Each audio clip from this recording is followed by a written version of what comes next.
Olá, bem-vindos para a nossa aula 3 de cálculos de benefício.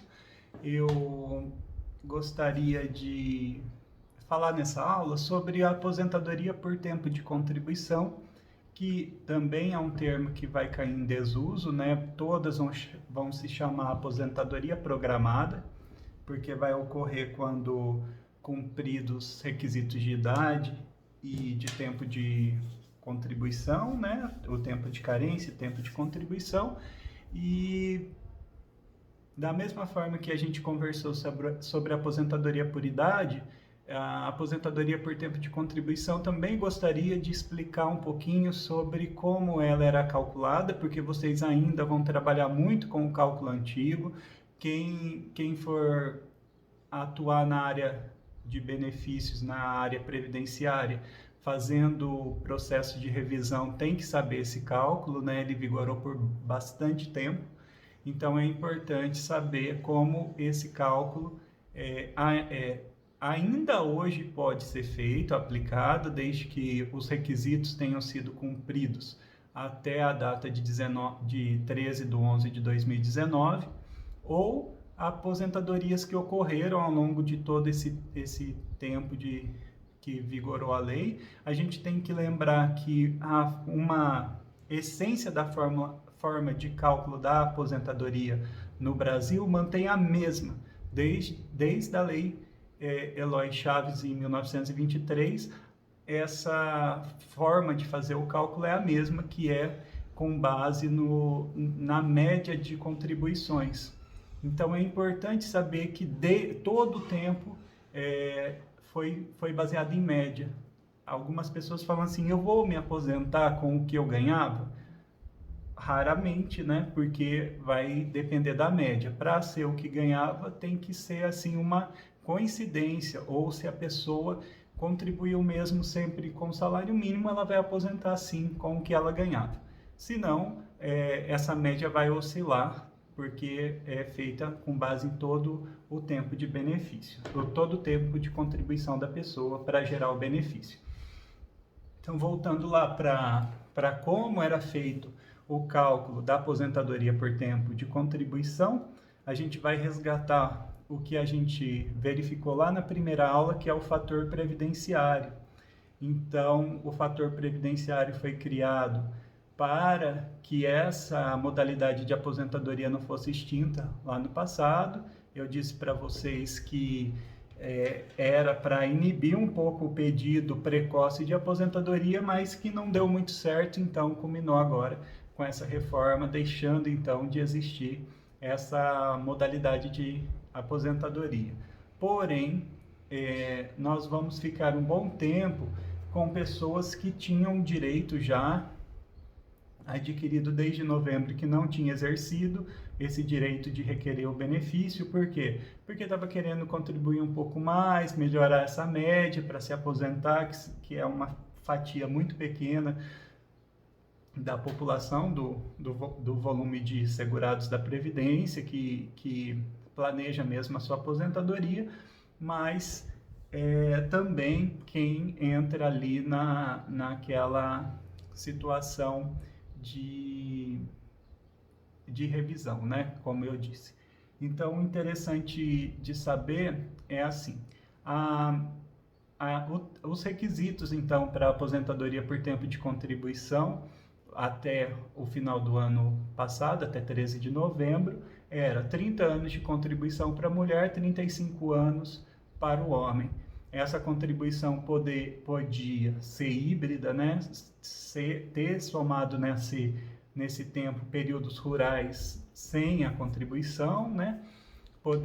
Podia ser também com períodos especiais reconhecidos pelo INSS, então a mulher trabalhando em condições especiais, apresentando seu formulário de condições especiais em alguns períodos. Eu não estou falando então em aposentadoria especial, que a gente vai falar na próxima aula, mas reconhecendo períodos especiais ao longo da atividade dessa pessoa. Nessa situação, Então, a pessoa pode sim ter trabalhado efetivamente 25 anos, e 27 anos, 28 anos se mulher, 31 anos se homem, porque a mulher precisa comprovar os 30 anos, o homem 35 anos de contribuição.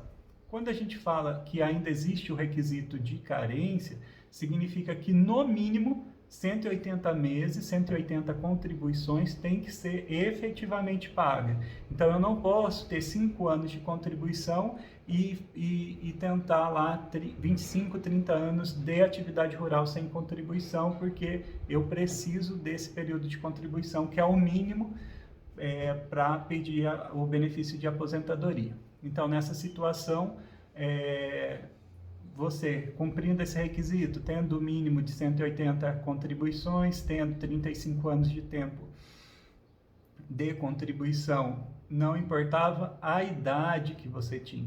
Então, a mulher que começou a contribuir com 16 anos de idade, por exemplo, mais 30 com 46, 30 anos de contribuição, com 46 anos poderia se aposentar. Como era feito o cálculo nesse exemplo? Pegaria então os 80% maiores salários, como a gente verificou que era o cálculo para a aposentadoria por idade, e de tudo que foi contribuído de julho de 1994 até a última contribuição antes da data de entrada do requerimento, essa pessoa levaria os 80% maiores salários e daria então o SB, salário de benefício, que seria aplicado então o fator previdenciário. O que acontece com essa mulher que aposentou com 46 anos?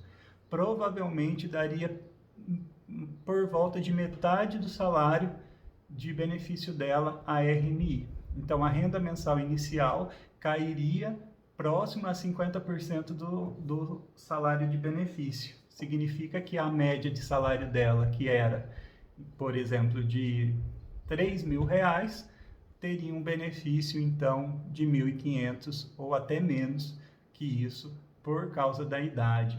Então, ela optou em se aposentar.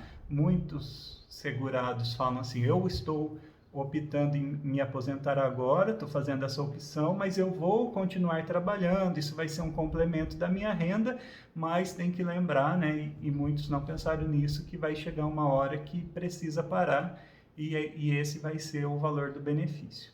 A gente pode até fazer um parênteses aqui, que houve um movimento muito grande de ações pela desaposentação. Se vocês não ouviram, né, a pessoa se aposentava aplicando o fator previdenciário ruim e depois de 5, 10 anos até que se aposentou, 8 anos que havia se aposentado, resolve parar, mas nesse meio tempo continuou contribuindo e hoje o fator previdenciário seria vantajoso, melhor. Então ele pedia a desaposentação, eu quero que cancela minha aposentadoria, que eu vou pedir de novo. Eu quero uma nova aposentadoria com um cálculo melhor, porque eu continuei contribuindo. E nisso os juízes começaram a tomar várias atitudes. Alguns decidiam pela improcedência, porque na legislação previdenciária diz que a aposentadoria você não pode abrir mão do seu benefício, né? Você não pode desistir dela depois que você recebe o primeiro pagamento. Então, se você recebeu o seu primeiro pagamento, você concordou com aquele valor e você vai continuar recebendo esse valor por todo esse período. Alguns juízes falavam assim, tudo bem, pode desaposentar, mas você tem que devolver tudo que você recebeu no benefício anterior de valor mensal, para que você possa se desaposentar e aposentar novamente. E outros falavam assim, não, você pode desaposentar, ter um benefício mais vantajoso agora e não precisa devolver nada. Essa como é uma demanda repetitiva, chegou até o Supremo, teve votos bem coerentes, ficando no meio termo. Por exemplo, eu acharia que poderia ocorrer que você desaposentasse, não devolveria o dinheiro, porque fica inviável, né? Mas você mantém aquele fator previdenciário lá de trás. As suas contribuições que vieram após a aposentadoria comporia seu novo período de base de cálculo do benefício, mas você não poderia aplicar um fator previdenciário novo. Mas foi tese vencida, né? O correto, então, o que ficou decidido é que não pode se desaposentar. Então, você aposentou uma vez, fica com essa aposentadoria, né? O que você pode é pedir revisões e tentar aumentar o tempo de contribuição, tentar comprovar valores de salários que não foi computado ali na data da análise do benefício. Fora isso, não tem muito o que fazer depois que a pessoa recebeu o primeiro pagamento, não é mesmo? Então, dito isso, né, o cálculo também é simples de explicar, né, tem um fator previdenciário ali que, explicando ou não, existe uma tabela, você verifica em que percentual enquadra com aquele tempo de contribuição e aquela idade, né? E o cálculo era bem tranquilo. O cálculo é o mesmo agora, depois da mudança, é o mesmo da aposentadoria por idade. Então, você vai ter também toda a base contributiva, 100% de salários da sua contribuição para formar o cálculo. Então, você não deixa, não exclui os 20% menores salários. O que também é bem importante a gente lembrar, e que eu não disse na aposentadoria por idade, todas as contribuições abaixo do salário mínimo, então eu sou empregado, trabalho meia jornada, ou eu sou empregado, mas eu costumo não ter uma jornada completa, eu estou num contrato de trabalho intermitente, N situações que a contribuição está abaixo do mínimo, e isso é sistemático, essa pessoa, quando for se aposentar, ela vai ter problemas, ela vai ter que verter as contribuições, a diferença para chegar no salário mínimo. Então, para contar esse período, a partir de novembro do ano passado, a partir de novembro de 2019, ela precisa ter a contribuição de, no mínimo, um salário mínimo. Então, nessa situação, em novembro, a contribuição foi sobre R$500. O salário mínimo na época era 998. Então, você vai ter que complementar essa contribuição para atingir o mínimo. Então, você vai ter que fazer essa complementação. Lá no ano passado, então, era 8% dos R$498 que não houve a contribuição. Então, além de chegar na época de se aposentar, ter um cálculo um pouco pior, ainda a pessoa tem que complementar, e às vezes, a gente está falando agora de novembro de 2019, mas se a pessoa for tentar se aposentar lá em 2025, e todo o período é menor que o salário mínimo, ela vai ter que complementar esses 5, 6 anos, tudo de uma vez, com juros e multa. Ok?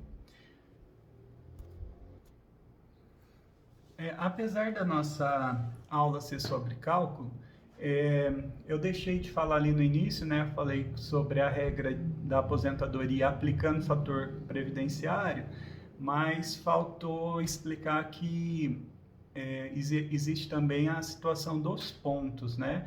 Foi uma medida provisória em 2015, ainda no governo Dilma. O governo era contra a alteração que aumentasse os gastos com previdência, o Congresso foi a favor, e isso gerou lá naquele ano uma tabela progressiva para a aposentadoria sem a incidência do fator previdenciário.